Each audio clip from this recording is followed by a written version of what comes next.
This is absolute insanity. This is one of the craziest things ever. And you're probably reading the title. Dragon Age the Veilguard devs, led by Corinne Bush, could be the team developing Baldur's Gate 4. And you're thinking, this has to be clickbait. This is 100% clickbait, right? I honestly, for a second, thought so too when I clicked on this video. But then I started thinking, and it dawned on me that this could easily be actually true. In fact, this is very likely, because you need to remember one thing. It is confirmed that Corinne Bush, the person that single-handedly probably completely destroyed Dragon Age Veilguard and the franchise as a whole, did go to work with Wizards of the Coast in their new gaming division. That is a fact. And this is the part that we all probably forgot, is the fact that, yeah, Larian Studios doesn't actually own Baldur's Gate. Baldur's Gate is a separate thing that's owned by Wizards of the Coast. And considering how unanimously successful and loved Baldur's Gate 3 was, Wizards of the Coast would technically be insane to not capitalize on the idea that to make another Baldur's Gate, considering how poorly Wizards of the Coast in general are doing. So, this could be 100% true. Easy. Oh my god, this is the saddest thing ever. You got one of the most amazing, loved, cherished games ever developed, Baldur's Gate 3. And then Wizards of the Coast are like, how about Baldur's Gate 4, but gay? Sad. I actually feel sadness now. So Dragon Age the Veilguard has come and gone like a fart in the wind, and this particular video game was helmed by someone called Corinne Bush, who was a director over at BioWare for this particular video game. You guys already know the entire history. Now, unfortunately, I have to give you the bad news that I've shared on stream before, but I never got around to actually doing a full video, and that is the recent rumor, and it's a bad one, that Corinne Bush, the guy who led Dragon Age the Veilguard into the dumps, is apparently going to be the one that is going to lead Wizards of the Coast's brand new team into making, supposedly, Baldur's Gate 4. By the way, full creative control, absolute 100% decision-making power. That's what we're talking about. Now, I think this situation would probably unite both the left and the right, because Baldur's Gate 3 was a video game that was loved by everybody. It was a video game that gave everybody the choice to be whatever the hell they wanted, whether you were a woke psychopath or whether you... Now, I'm pretty sure a couple of woke psychopaths still had problem with this.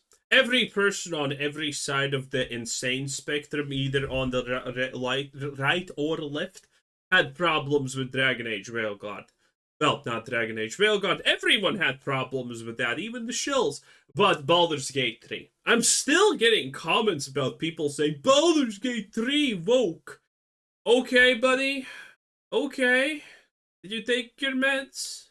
You were a right-wing zealot, whatever the case may be, you found your home in Baldur's Gate 3 for the most part. Now, unfortunately, it looks like the person who decided to take all the real RPG elements out of Dragon Age and turn it into a trauma dump for their writers, now it looks like this person is the one who is going to be in charge of the brand new Baldur's Gate 4. So let's get into this article, guys, from That Park Place. But of course, before we do, if you are new here, just consider hitting that subscribe button. I would greatly appreciate it, and like the video to push us out. Ah, those ASMR sound effects. Jesus. Into that YouTube algorithm. Now, I know Corinne Bush's name comes with a lot of, what's the word I'm looking for? I guess just anger, or perhaps just overall disgust. I really don't know what word to use here. But Corinne Bush's name, you know, being associated with Wizards of the Coast, raised a big red flag for me initially. Now, when I first heard...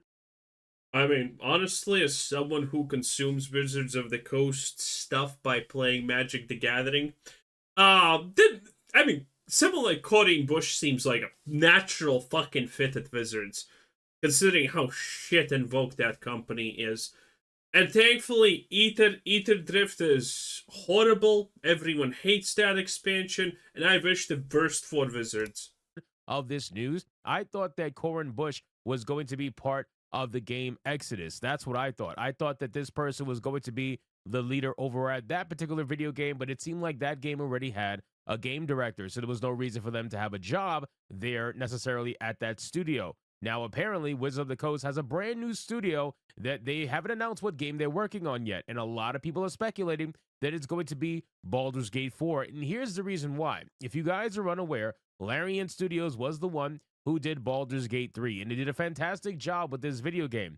Yeah, I mean, there's nothing that Larian can do to stop Wizards of the Coast. It's their IP, they just leased it, and that's it. By the way, how bad is Wizards of the Coast? Well, Larian Studios CEO Sven Finkel literally said, "Oh no, we are not doing Baldur's Gate 4 because working with Wizards of the Coast is fucking painful."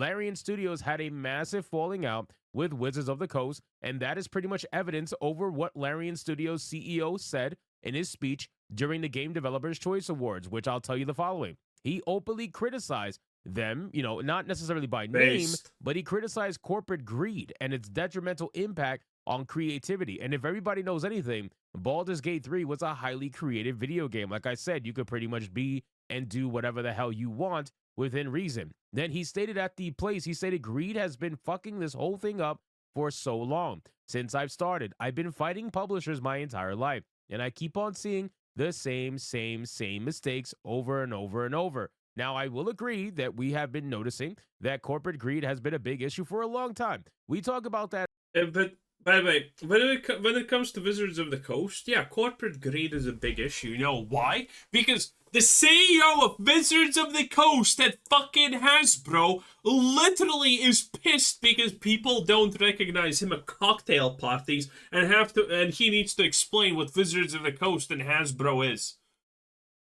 Not joking, by the way. Not fucking joking. So yeah, he's pretty desperate and stupid to do anything it takes to be popular at cocktail parties. That as well. We don't just talk about woke to sit video games. He's probably the one guy who wanted to go to Epstein's Island and wasn't invited.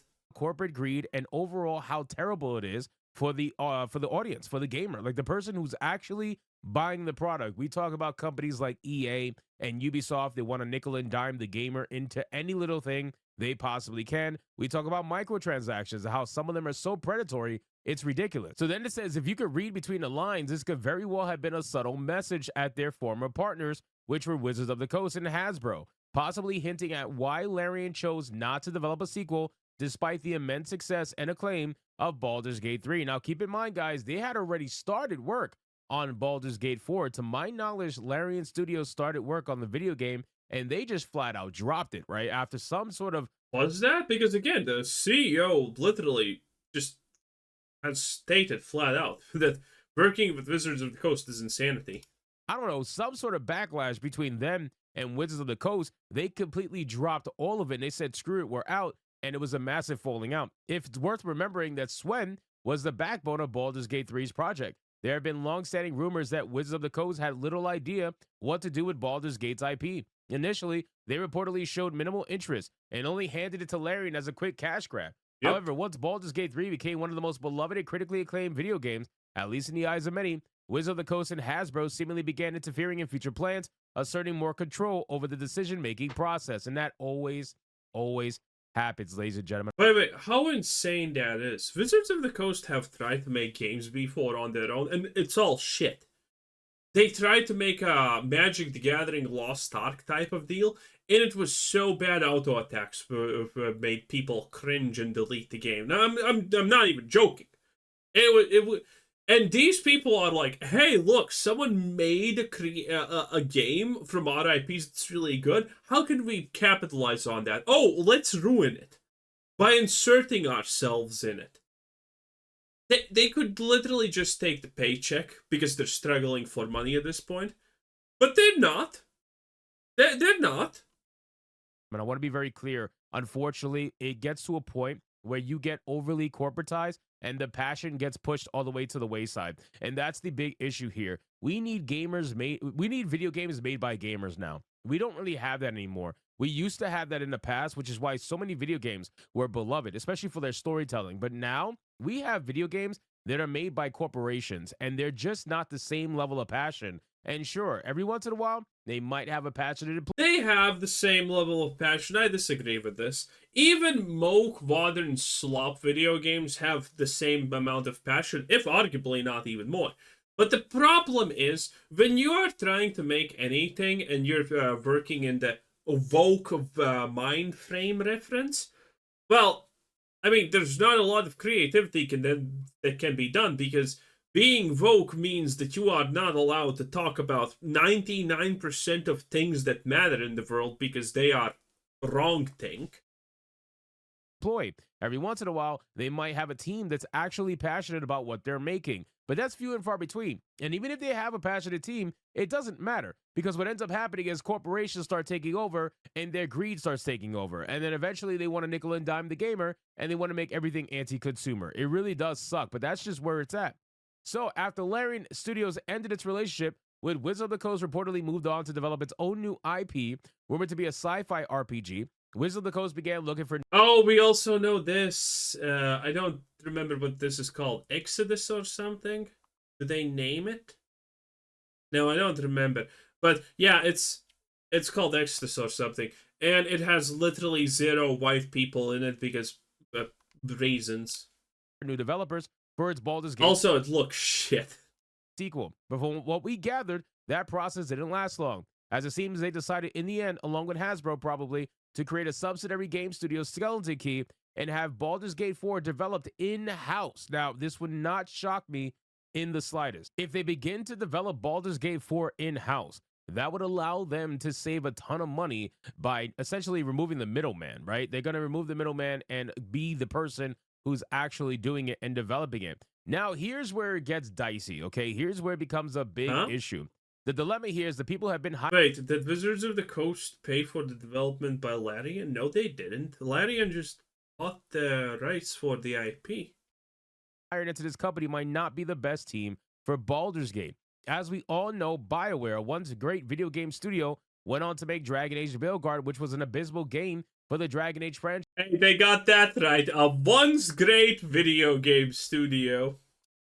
Both among gamers and in terms of sales. The numbers speak for themselves. It was led by Corin Bush, the game director at BioWare, a self-described... By the way, there are still woke activists who are trying to go on Twitter and say, no, Dragon Age sold 1 million copies, it's successful. Like, when EA came out and said, no, Dragon Age was not successful, these people just spazzed out so hard on Twitter. And they were like, well, this is just how bad capitalism is, because how can something that sells 1 million copies not be successful? I am financially illiterate and illiterate in general somehow, but how is this possible? My peanut-sized brain does not compute. It's sad. It's just, these people are sad. Advocate of DEI, who also pushed for top surgery scars in video games, something Bush also implemented in The Sims 4 while working for Maxis. The game was a financial disaster, although, according to rumors, an expected disaster by EA. Nevertheless, these decisions didn't sit well with fans of the franchise, which was clearly reflected in the sales. Bush was recently hired by Skeleton Key, and according to leaks first reported by Grums and Smash AT, to make matters worse, Bush was hired not just as a developer, but as a game director, which that right there is what got people thinking and putting 2 and 2 together and realizing, oh, this guy might actually be working on Baldur's Gate 4, which would be a drastic difference. I'm telling you right now, ladies and gentlemen, as much as I loved Baldur's Gate 3 and I thought it was a fantastic RPG, ultimately, this is going to lead us down the rabbit hole of, wow, this is not going to be a proper sequel to Baldur's Gate 3. Baldur's Gate 4 will... The best part, this is a complete waste for Wizards of the Coast, because everyone is gonna talk about the fact that Baldur's Gate 4 is not... If they do this, there's no way it succeeds. The thing is, you can't piggyback off of Baldur's Gate 3, because Baldur's Gate 3 is synonymous with Larian. Everyone knows that the reason this game was successful was Larian. And the moment you hear about Baldur's Gate 4 being developed, and you're like, oh, Larian's making it, and the instantaneous response is, no, it's Wizards of the Coast. People are like, oh, I don't even know what Wizards of the Coast is, but I'm fucking out just because of that. And when they learn what Wizards of the Coast is and how incompetent they are on literally anything that they do,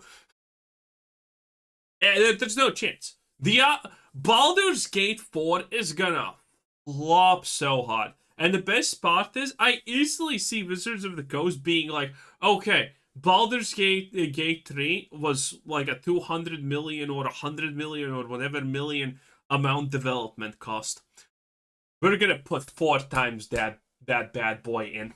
And they're gonna, and the Baldur's Gate 4 is gonna end up being like a 400 to 700 million disaster.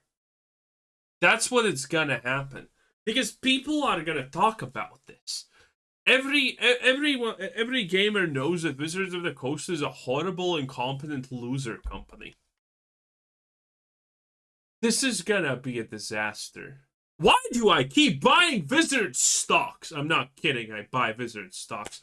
Well, I buy them with the idea that, well, honestly, if the stock is doing like this, and the company is literally managed by people with piss instead of brains, it can only go up at some point.